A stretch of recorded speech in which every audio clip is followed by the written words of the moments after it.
Hello YouTube, this is Simple Codes, and today we'll be presenting to you how to put your Samsung Galaxy devices into download mode. First, we'll need to turn off the device. So you can simply do this by pressing on the power button for up to 2 to 5 seconds. Then you'll go to power off your device.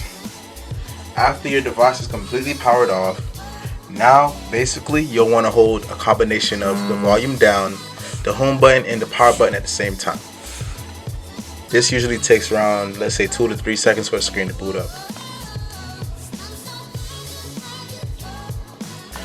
So now you get a warning screen basically explaining to you that you can put custom OS, you can downgrade, you can upgrade, you can do a lot of things from this mode. So basically, to continue into download mode, you'll want to press the volume up.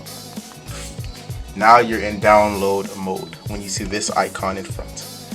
To exit download mode, basically you're going to need to press the same combination of volume down, home button, and the power button at the same time.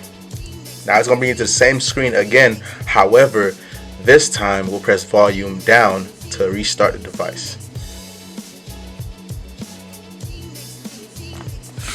Now just press volume down, which basically cancels download mode and restarts the phone. And that's it, guys. Thank you for watching and have a great day.